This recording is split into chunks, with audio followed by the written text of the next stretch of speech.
get into it.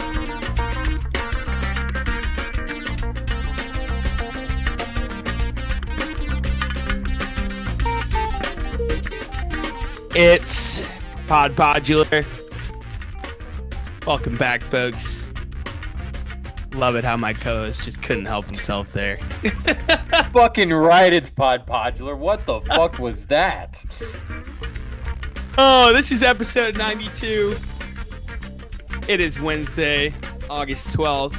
Happy Soundtrap Day. Scotty and myself are here to get you guys prepared for this 5-night run in the Pacific Northwest. So we're going to hit the Sector 9 time capsule through a little bit of Oregon, spend most of our time in Idaho and Montana. But before we get into that, let's take the leash off my co-host here. He's begging to get in here. Scotty, how we feeling? Oh man, so that was awesome. First of all, I had not heard that. I have not. I didn't even look at the note to see if there's a date on there yet. But I as soon as you played it in a part that'll probably be edited out, my first question was, or my observation was, that sounds like a Frequencies from when I was around 10 years old. Am I right? You're about right.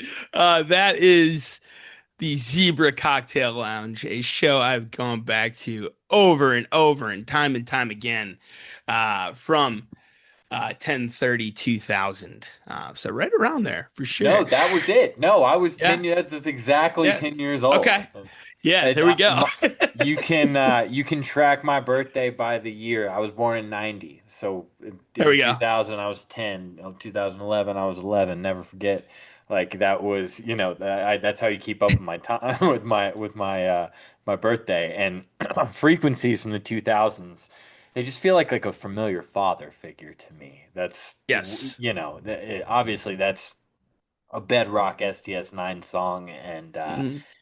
any iteration of that song is a good one. That one's never gone through a rebuilding phase.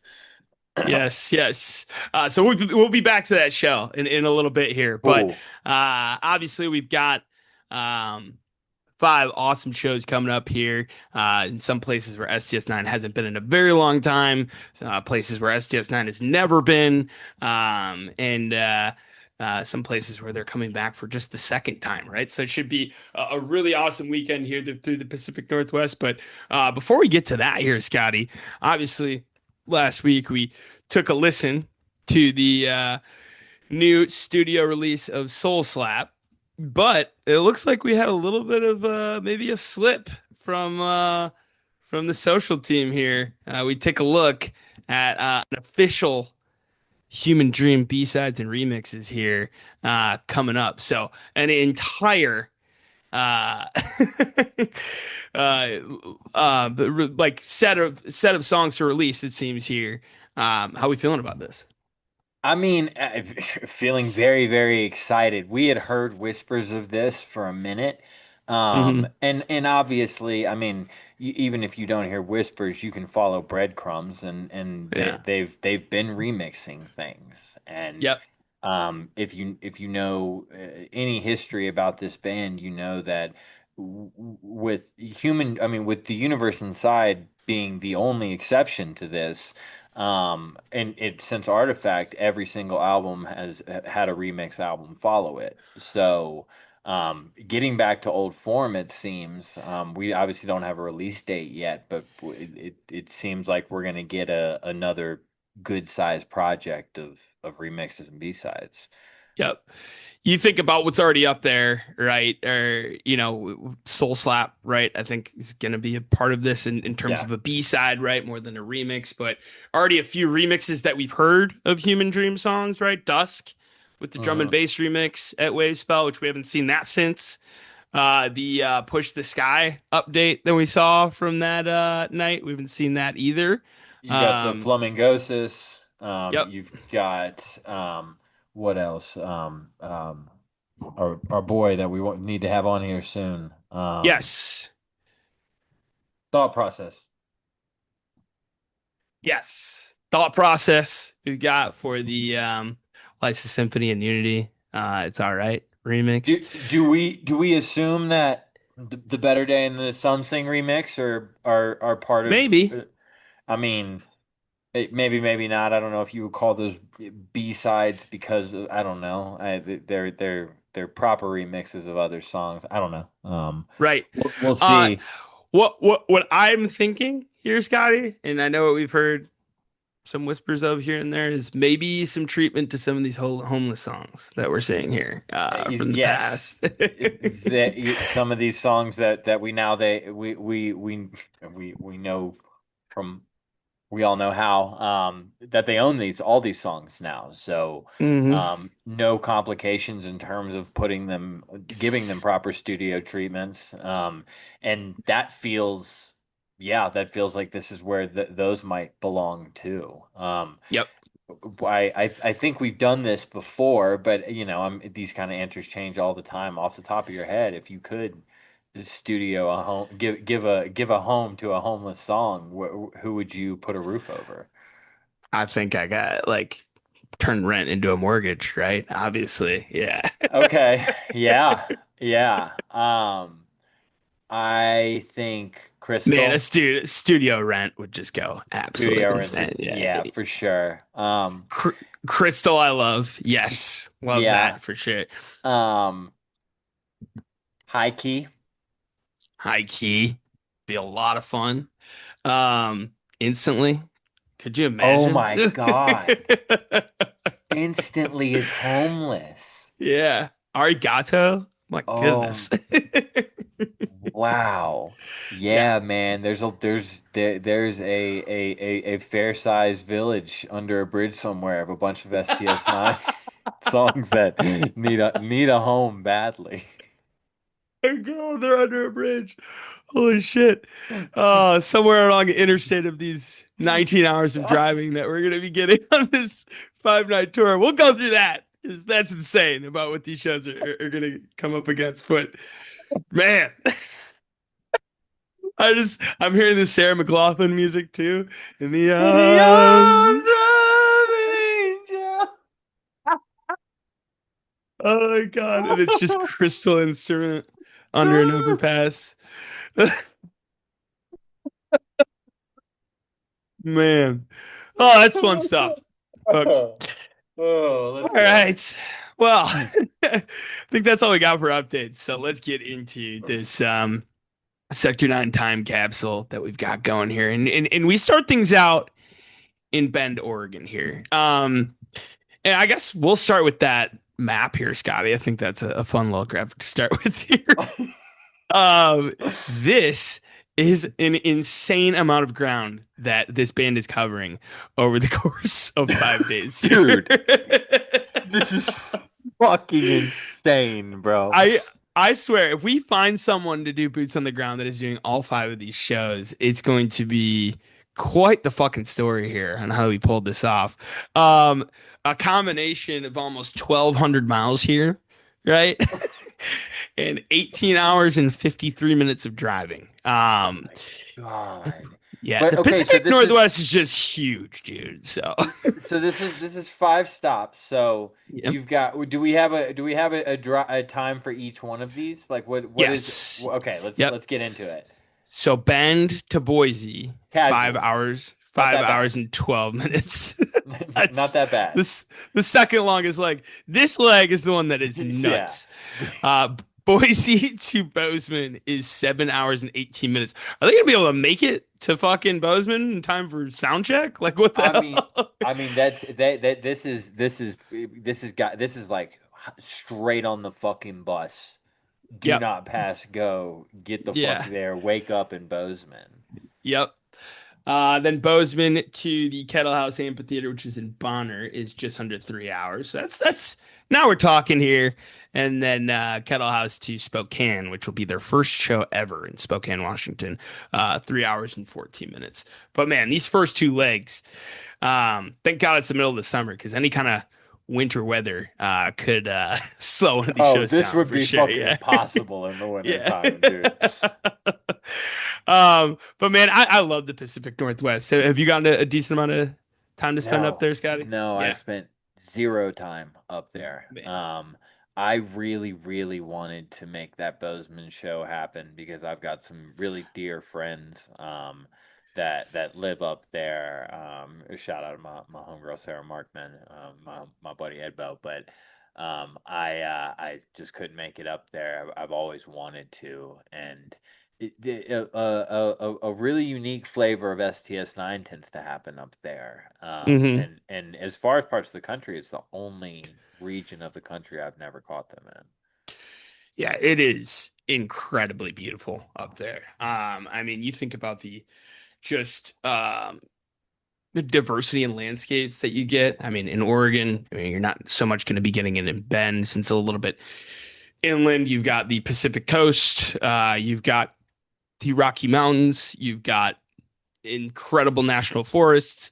You've got deserts, canyons, everything, man. And I mean, getting into Oregon, Idaho, and Montana and Washington here is the quite the combination of different things you're going to see. I mean, that drive, sure, it's going to be close to 19 hours, but it's going to feel a lot quicker than that with some of the stuff that you're going to be driving through. I mean, Boise to Bozeman puts you through Yellowstone.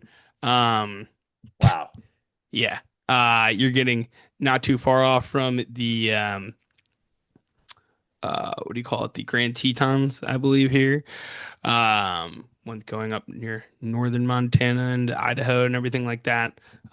So yeah, this is going to be quite the adventure for anyone who's heading out here for all these nights. But we start in Bend, Oregon. Bend, Oregon, man, has a very special place in my heart. I was out there for the first time, actually during a spring break lacrosse trip in college. Every spring break, we'd go out to either the Southwest or California or the Pacific Northwest to play a series of away games. And we went up to play Oregon State, and Simon Fraser there up in the Pacific Northwest.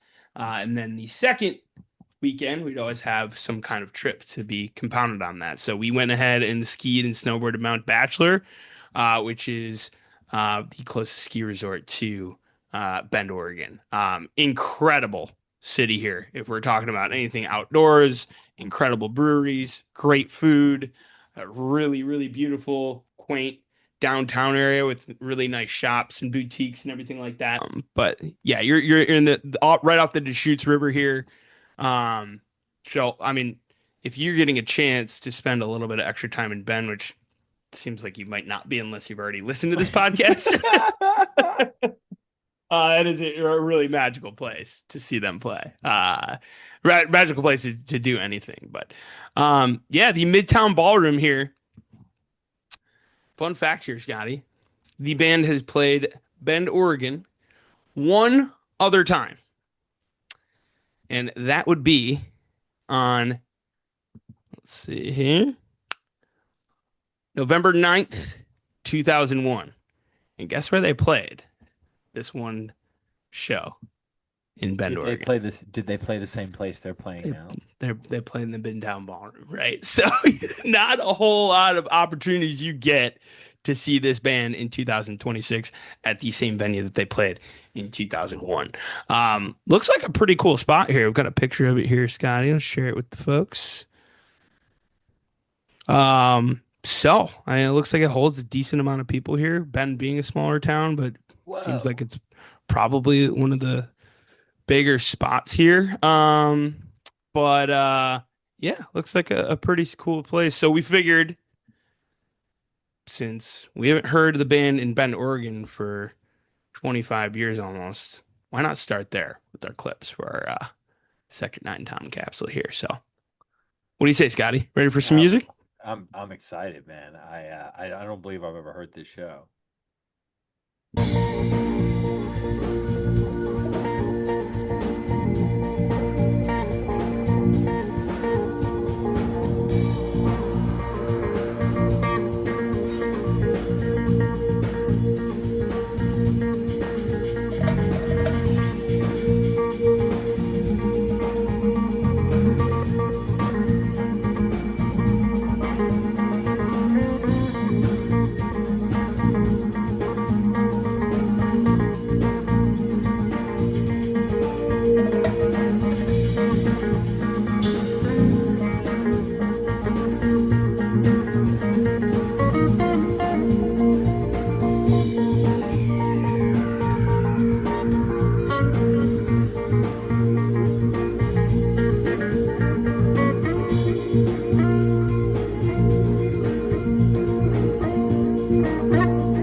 Oh.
Dude, Ooh. that is like a good cigarette. Like I don't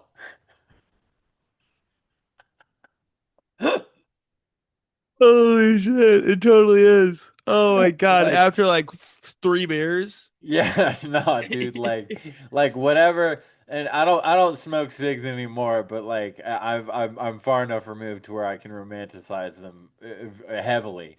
Um, but like whatever that perfect cig is for you, like the stereotypical after sex cig, or like yeah, the like end of the night after a long night with the boys at the bar, or that cigarette at the in the middle of the breathe in breakdown when it's just that beautiful fit Hunter guitar riff. Like whatever your ideal cigarette is, that is what that is right there. Yep. um there's this really cool Can I tell yeah, my go ahead. my ideal indoor sig? Oh It's kind yeah, of sure. What is your I feel perfect like sig? anything indoors, honestly. Indoor sig. Just if I can, like a casino sig. Let's go, dude.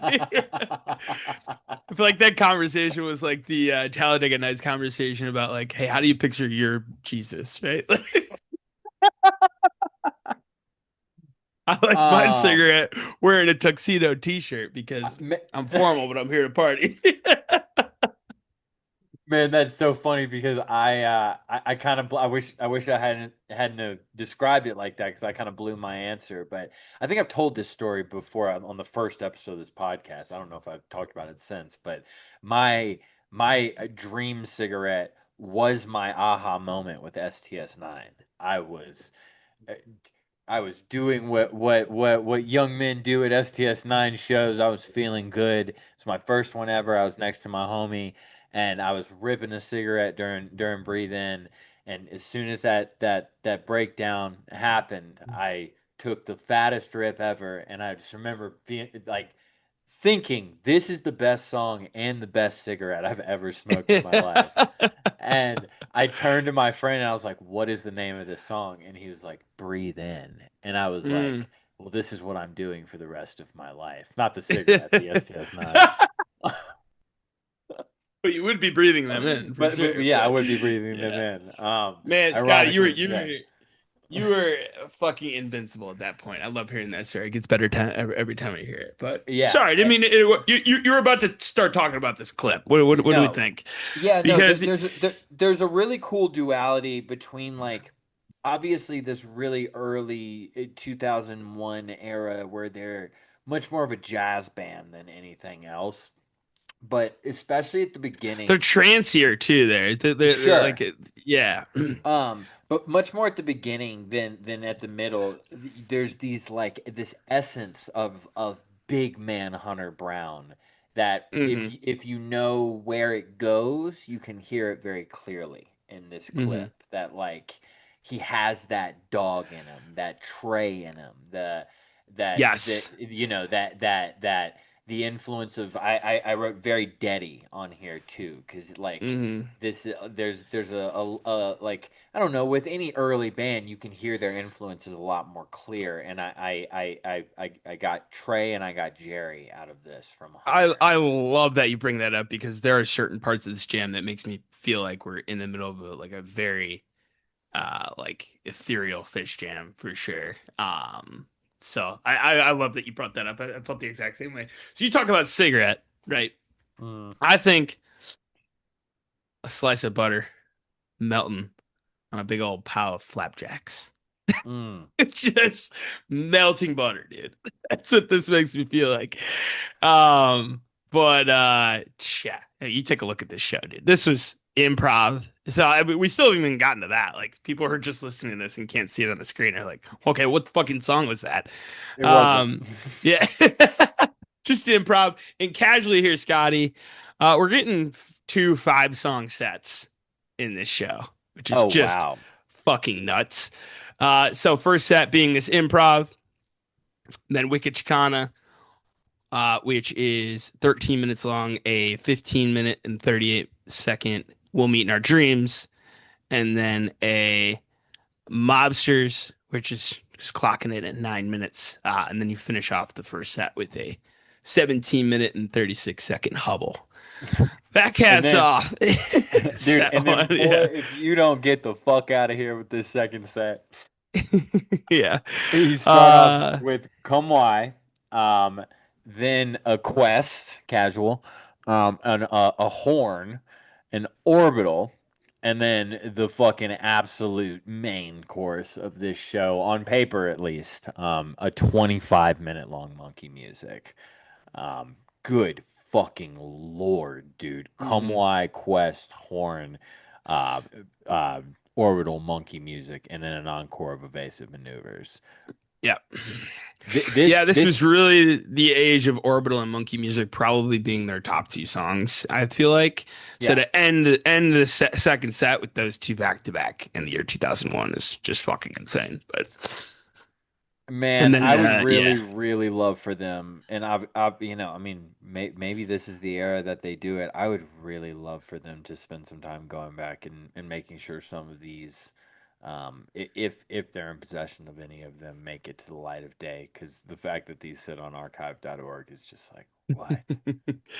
Yeah, we have a 15-minute evasive to finish things off. So yeah, this one's on archive. This is an audience recording. I think you get a lot. I think Phipps and Hunter are coming through really clearly on this, Yeah, where the percussion seems to be a little bit in the background, but it's almost cool, right? To listen and get a really good dose of Hunter there on the front end of hmm it. yeah. So I'll make sure I include this one as usual. All the links to all the clips that we play in the description of the podcast here. But yeah, well, let's move into 15 years in the future here. So let's talk Boise here. We are going to be at the Tree Fort Music Hall here in Boise. This place also looks really fucking cool. Looks like a very new venue. You can see here the outside, kind of the red and white look here. Looks like it's in a really nice area of town, as I'm sure Yeah. most of Boise is. Um, but yeah, you take a look at the inside here. This Tree place Fort looks Music Hall. sick. Yes. Got Looks a little elevated side view. Not really like belly up, but I don't know. For some reason, it kind of reminds me of belly up in a way. looks really fucking cool here with like the squiggly staircase and everything like that. And then yeah, the two levels up here and everything. But yeah, this place looks fucking awesome. This will be the first time that the band has played at this venue here. And then also, first time we've been back to Idaho since 2016. So You ever why don't been to we go Idaho? back? I have not been to Idaho. That is the one place in this run here that I've not been to. But I've heard really good things about Boise. It's a growing city with a lot of good young families here, so I'm sure it'll be a fun crowd. But we're gonna spend our next two clips at that 2016 show Let's go. in Idaho here. It is just too fucking good. Both of these clips to only play one of these is insane.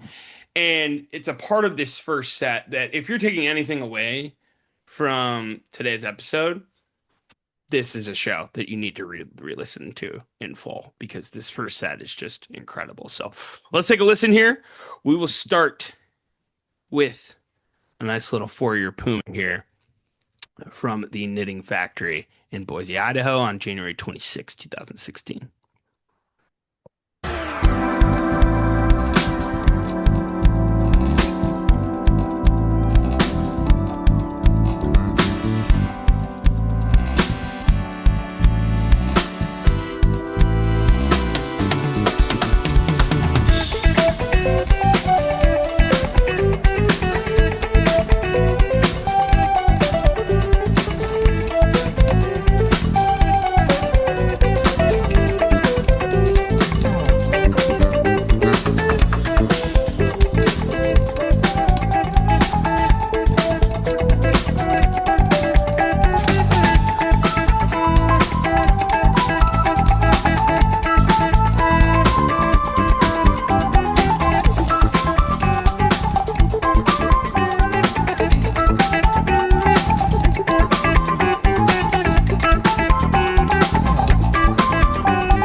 fucking Christ.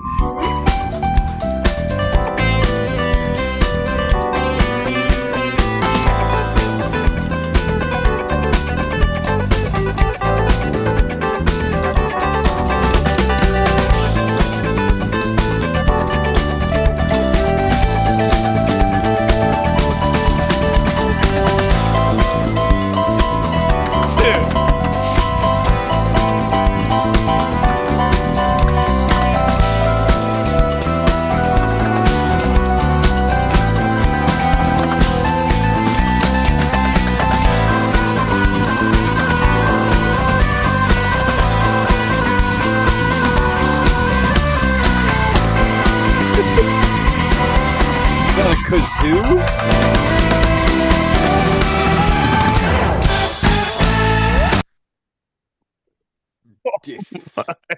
God, dude. We do not need to hear the rest. I mean, oh, whoa, dude. Oh. What color is that sweater, dude? What are they doing at the knitting factory? Right. Like, Well, I mean, what a night, dude. First of all, what a fucking tour. We're gonna spend about half of our clips tonight on this tour. I call it the bacon tour, because this like that's galactic hilarious. design, It but does look like looks bacon. like it looks like, and I have the shirt from the tour because I was at the first couple shows of this tour up in Oregon and Portland, or in Eugene and Portland here. This was that later that weekend. Um, dude, early 2016, this fucking Yeah, tour. yeah.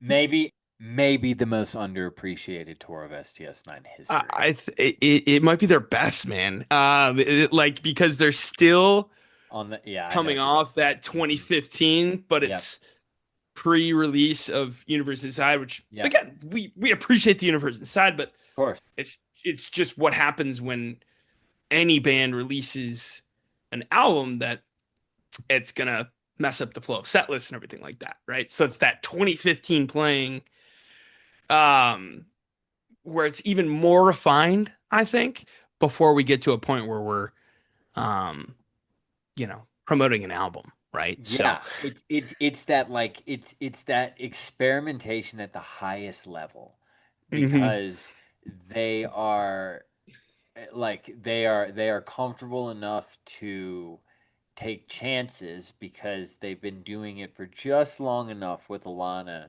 to where there's a fair amount of trust built in that kind of improv exploration section.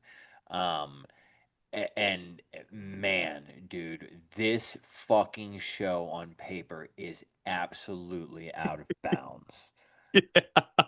Yeah, let's talk about it, right? Because we're gonna finish our clips from this night with the final night or the final song of set one. But up to that point, Low Swagga opener. Very rare you get a Low Swagga opener. This was, I think, one of two Low Swaggas from 2016 as well. So this is before the song really made its big resurgence. This Us, Scheme reprise into this Four-Year Puma, which let's talk about Four-Year Puma, right? Like, fucking hey, dude. Like, this was honestly like these Pumas that lack that, like the like they remember they cut that section of the song for a handful of years, right? And I don't Yes, think they that did. yeah, it's more just focused on the Uh huh. and the ba, ba, ba, Yeah, like yeah, they yeah. they really kind of simplified it. It seems like to like make it easier for them too. Really, like I don't know. It works. It's not the best um era of the band for this song. I think they've gotten back to a much better point with it since they've brought the full section back and everything like that. But man, this one is just so much fucking fun. Hmm. Everybody, but Alana just thumping, dude. Like she is fucking Sasquatch on this shit, dude. Like The whole way through, just yeah. front of the fucking line, dude. And Mhm. but you're right. I mean, that was something that I wrote down too. Is that even amongst Alana kind of being the moment on this song. Everyone else finds a way to have their moments Yep. in this. Man, Phipps is absolutely fucking stellar on this. Yeah. Yeah. And the way Hunter gets out of the way towards the end of that jam before they bring it mhm. back, and it's really just Alana and percussions and Phipps Yep. centered. I can He, I can picture Hunter just kind of closing his eyes and dancing on stage. he really steps into that percussion role towards the end of that for Yeah. sure. Absolutely. They follow up this For Your Puma with the Move My Peeps. Roy G. Biv into Water Song. Come on, bro. Like what? Incredible stuff there. You love to see it, the play on the elements and everything like that. And then we finish up this first set with this right here. So let's get into it.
Oh my God. Just let that crowd pop go a little bit.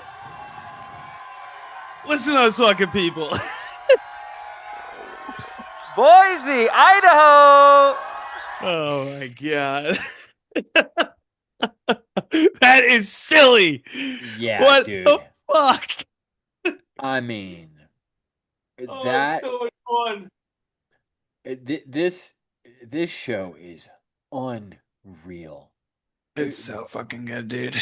I'm this is what I'm listening to tomorrow. I mean, from top to bottom, and Yeah. that what a tasteful selection between the Puma and the Love Don't Terrorize for that Puma tease at the end. I Yeah. mean, just And a quick evasive tease, quick blue mood tease in there as well. Man, they were fucking all over this place. yeah, This had to dude. be one of those jams, Scotty, where okay, this clock's in at 10:44. I would have assumed right after the show if you would have asked me, I was like, that Love Don't Terrorize was 20 minutes long. Yeah, for sure, dude. Yeah. It's happened twice on this podcast in the improv and in the Love Don't Terrorize where I have like gotten like show level lost in what was happening. Like eyes closed trying to follow people around in the jam. I mean, this is and from the same show we have Yeah. two of the The same same set. set. I mean, just yeah, this is required listening. Yeah. This is unbelievable. So, did set two? Did we read? We stopped No, we it. haven't yet. Go for it. Take it So away. that was Love Don't Terrorize, and Mhm. then close set. Be Nice set two opener. Baraka Love that. ABCs Ramon 2012 Totem Clicklang Echo Hubble, and then Encore Warrior. Oh God. A Warrior Encore. Just Uh-huh. love it, dude. You love to see it. Followed under things we love to see. God damn, dude. That is fun. Yes. Like I said, before we even started listening to that show, I said the one thing that everyone needs to understand from this episode of the podcast, this entire night is required listening. And we'll get back to uh just a couple of nights before here in a couple clips. But we move on from Boise into Bonner, Montana here at the Kettle House Amphitheater. First time STS9 has played in Bonner, Montana. First time they'll have played, obviously, at this venue as well. Guys, this place looks fucking insanely beautiful here, Scotty. Um, man, I mean, what the Oh. fuck? Oh. Hey, Yeah. I don't mean to be disrespectful to any of our Bonner, Montana listeners. But where the fuck is this place? Yeah, dude. I know it's in Bonner, Montana, but like where like why is this here? Is this near a college? Like I've never heard of Bonner, Montana in my life. Neither have I. I have heard of this venue. I think Cheese plays this venue. But it is giving dude, I can't think of any city around here that I necessarily um recognize here. But yeah, man, this place looks insanely cool. Wow. Um, yeah. Are you serious? This is gonna be fucking awesome. It kind of looks like Um, Dylan a little bit. Man, those little reserve sections with the tables, man, this place is awesome. yeah, this is gonna be very cool for anybody who's going to the show. Now, all right, update on the show. This is a double billing show with Dirtwire. Um, so looks like we have an update on what things will look like. 6:30 p.m. doors. Um, 7 p.m. Odds Are, looks like is the opener there for both of these acts. Dirt Wire from 8 to 9 p.m. and then STS9 9:30 to 11:45 p.m. No set break. Fuck yeah. Now, people's first instinct to do here would be to complain, right? Like, okay, look, why aren't we getting a full 2 STS9 set show? Here's where we'll probably rebuttal with you. Yeah. Listen, set ones have been clocking in anywhere between 50 to 60 minutes. Been getting shorter, which is fine. Band's getting older, everything like that. Honestly, the fucking energy on these sets are so crazy for the most part that like a lot of me wouldn't be able to handle more than an hour at this point anyways, right? Yeah. So, and then second sets plus encore have been around hour and a half, hour 15 minutes, right? So that all together, you're going to be getting the same amount of music, most likely, right? Yes. Maybe Yes. 5 or 10 minutes less or something. And we've seen what these 2+ hour full marathon sets have gone over the last few years. And it's been some of the mine and Scotty's favorite front to back listens in terms of a show or front to back viewing of their show that we've seen in a very long time in terms of how the energy and how the flow has worked and everything like that. So I think this is pretty cool news, right? I agree. And to be clear, this is something that we both have discussed at different times with members of the band, and they really like doing it like this too. Mhm. Um, there is this really cool level of exploration that you can achieve by just not putting your instrument down, you know? Um, and I gotta imagine that, I mean, we know for a fact that those Wave Spell albums came out of very long, dig in deep sessions in the studio where the band just kept on playing. And so any way that you can replicate that with like a 2.5 hour long set, to me that's a huge upgrade at this point in what the band is doing. Um, because yeah, to your point, I mean, like a 50-minute set and then and then we stop. Like oftentimes, set break kind of throw off my energy more than they help me rest. Yeah. I'm coming in rested. Kick kick my ass for 2.5 hours and send me home tired. That's at this point almost how I prefer it. I'm with you, man. So I think this is going to be a pretty cool experience for anybody showing up, and shouldn't let the fact that it's not going to be a typical two-set show get in the way of anybody enjoying it. But that Dirtwire is is what fucking we. awesome. Yes, Dartwire is very cool. That brings us to Bozeman, Montana, which Scotty and I were, doing some research on this venue, the Elm, Dude. right before we started here. This place looks fucking cool as fuck as well for an indoor. Yeah. Very kind of contemporary, futuristic looking from the outside. And then you get inside, and Scotty is a balcony man. How are we feeling 10, looking at this? 10 out of 10. I haven't set foot in this venue before, and I'd already recommend it to my grandma. Bro, this the seats on the front row, front and center, boy. You know where I would be at. It Hmm. looks like these little wings right here are cool too. Get real close to the band on either side right there. Yep. Yeah, man, this place looks awesome. I didn't even think about it until we were just running it down like that. What a cool 1-2 punch to go from like a really really beautiful outdoor venue to what seems to be a brand new state of the art indoor venue. Yeah. Yeah. Very true. If these are the two nights that you're doing, man, it's a good way to do it. But yeah, this place looks really, really fucking cool. So excited to hear from whoever our boots on the ground is on how this goes. But Scotty, you simply cannot talk uh Montana STS9 without talking about the barn burner. All right. This was Halloween 2000, Missoula, Montana. So we visited this show before in a Wave Spell episode, but this is one of those shows where you know when you used to be able to save music on your on your iPhone, right? Like in your iTunes and everything. That this was everywhere I went with me. This show right here. So keep that thing on you. Yeah, that's right. So we're heading back to archive for this one again. Halloween 2000. Let's get into it.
Oh man, what a fucking ride, dude.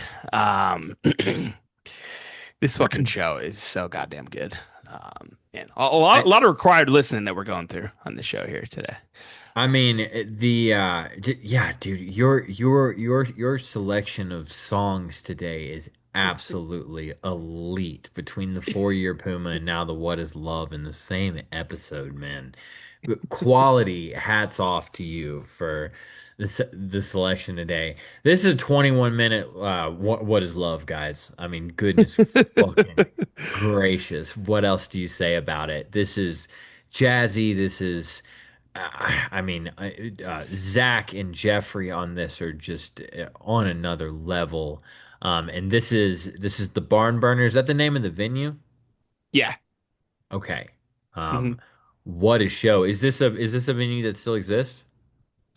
That's a good question. I'm not sure about that. But another thing you catch in this one here too, is those initial elements of common objects in there too. I know that had you kind Oh of yeah. poking up your eyebrows a little bit. Right at the beginning with like the Hmm. then the bang down down Yeah. down. Um, but taking a look here at the Barn Burner venue in Montana. Yeah, looks like the venue is no longer standing. Shit, maybe it burned down after a night like this. Who knows? Maybe this was the last thing ever done in it. I would totally believe you without looking it up. um, no, man. I mean, you take a look at this set list. And we've been through it here before, but as always, we'll give it a quick rundown. Tap in over 16 minutes, and then Moonsocket gets the call for the second slot here, over 17 minutes. And then we get an orbital for our third song, Into Kamwai, into what is labeled as new drum and bass, but is non-directional beacon. That is where we've been back to this show in the past. That rounds out set one. Set two, this What Is Love gets things started into Surreality, into Ebe, into Evasive, into Inspire. They do not stop playing here in the second set. So another 5 song sets back to back. Set one, set two here from the Barn Burner from 2000. So again, this one here, you got to go into the archive. This is one that should definitely be added to Bandcamp. The quality of this recording in particular is insanely good. Oh yeah. Yeah, I think Murph on this too, with just like that like flange bass on this too, is really fucking good.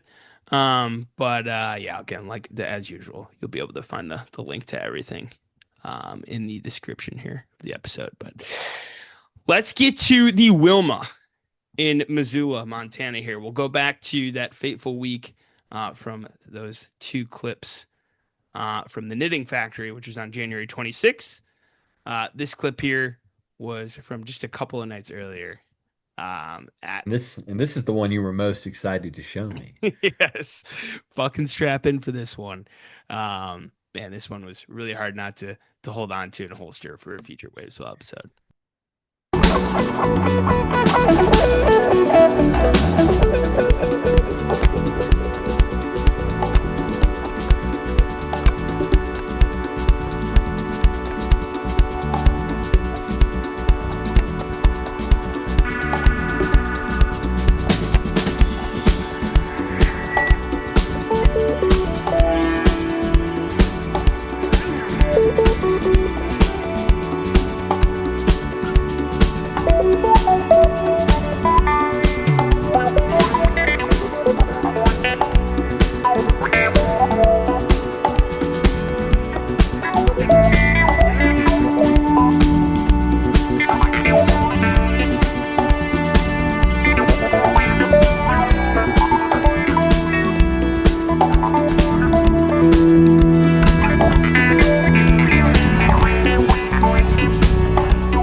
Huge crowd pop.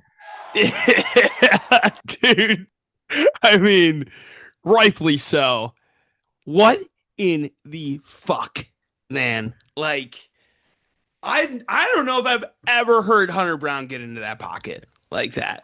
I, I mean, this is you say this a lot, and it's so true, and I'm so guilty of doing this, where you when you're looking at these shows to go back to and listen to, not you, universal you, I guess.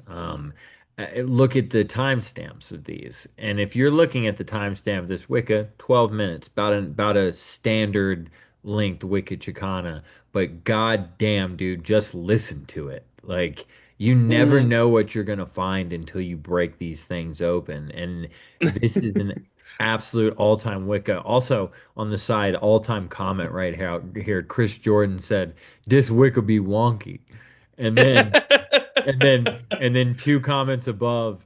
Kai STS9 said, "Yo, when dude says Wicca is wonky, he ain't playing." Let's fucking go. Dude, I don't know if wonky's the word though. Like that shit is locked the fuck in, man. Yeah. Wonky synths for sure from Thips, like with the super percussive the 2016 era, man. Like Thips was fucking around with these type of percussive uh tones all the time. But like Hunter Brown is so fucking dialed in here. I mean, man, just that fucking like it's like Nile Rodgers esque almost, dude. Yeah, Like it is Niles Rogers-esque. That's a great comp.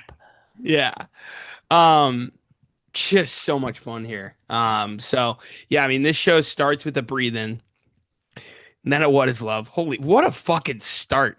Breathe in, what is love? Aimlessly, Wicca Chicana. Are you fucking kidding me? Golden Gate into Into reemergence. reemergence.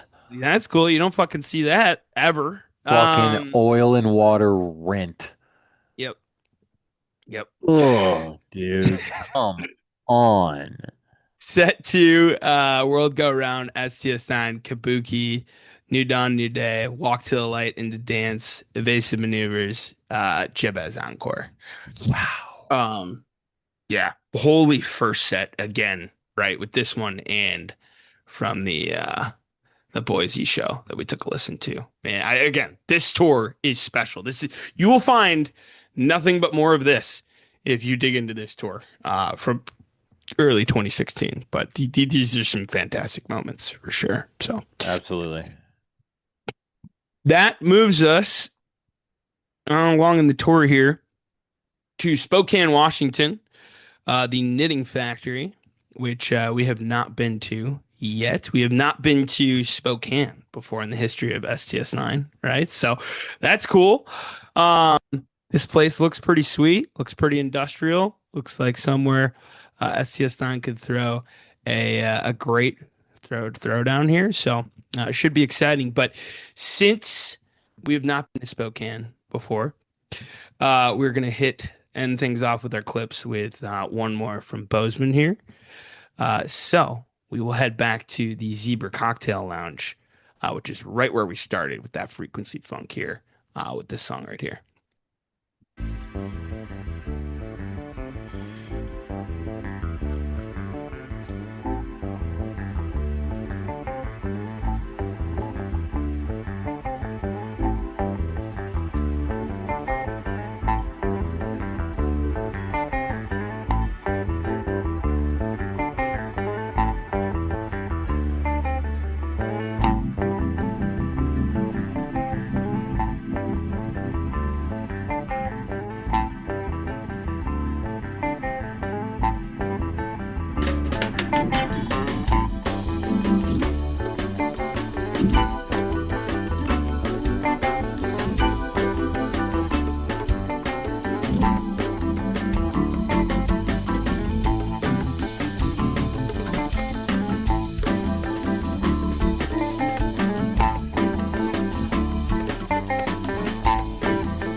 that, folks, was the STS9 debut of Flock of Seagulls here.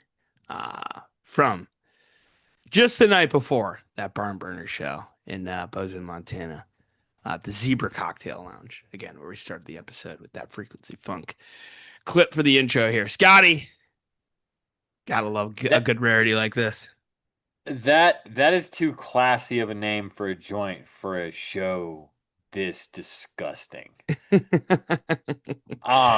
Flock of Seagulls, man. What a fun song. You've got that like Groove is in the Heart esque kind of lick that leads it, and just a really fun snapshot of what this band looked like in the early 2000s and late and I guess this is debut, even late 90s though, sound wise. Second time we're gonna say it tonight, but another song that is very, very fishy. It sounds like what they were into at the time, and would love to hear it make a comeback at some point. I think it's probably very low on their priority list, but I want to hear it. I would love that too. So the thread on this one is actually pretty interesting, and it'd be interesting to know where they came up with the um, name Flock of Seagulls, because originally, like you said, derived from the Grooves in the Heart from D-Light, which is the same group that we just heard them cover a couple clips ago, from What Is Love. But D-Light actually took the bass line from a Herbie Hancock song called Bring Down the Birds, which is Oh, I love these little 1966. dissect moments. What a Hmm. great pull. I never knew that was a Herbie Hancock bass line or sample or Yep. interpolation, whatever you want to call it. Hmm. So, fun fact, not just a So D-Light cool. What cover, a cool also fact. That really is cool, Nate. Thank you. Hey, absolutely. But yeah, you talk about this show here, Scotty. Talk us through it.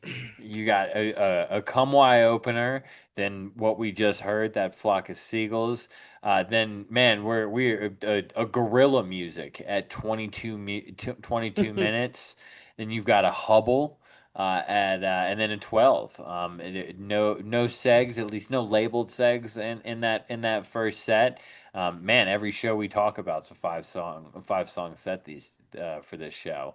Then you get set two. King Pharaoh's Tomb, Inspire Strikes Back, Non-Directional Beacon again, into Frequencies DMB, into that Frequency Funk that we open up the show with, and Summer Angels Orbital for your Puma. You know what's really interesting here, Scotty, when Hmm. you go back to these tours and you realize they were at a certain point here, just 3 years into touring, where they were still playing songs back to back nights, right? Isn't that interesting?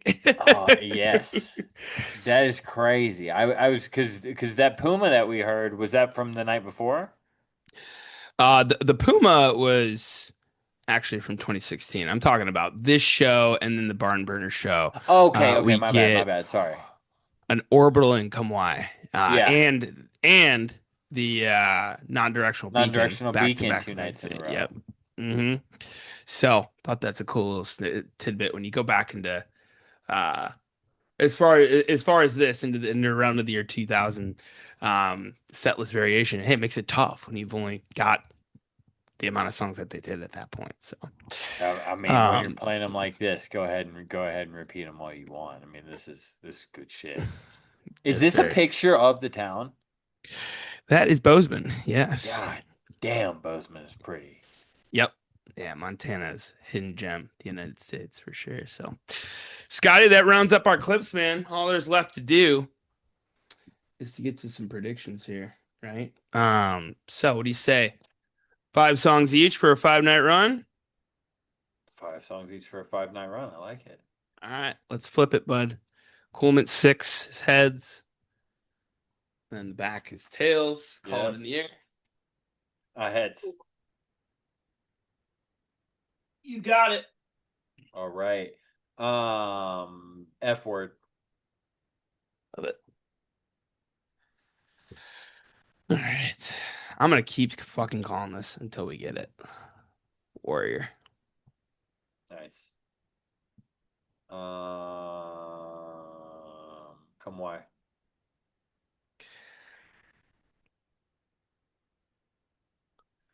I keep hitting this one as well. Actually, let's do an STS 9. Nice. Quick link.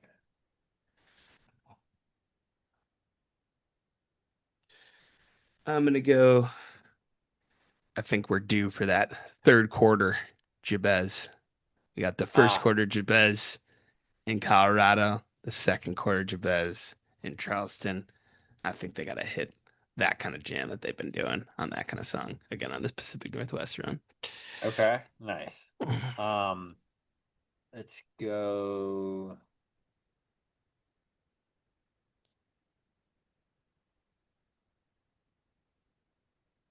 When the Dust Settles reprise.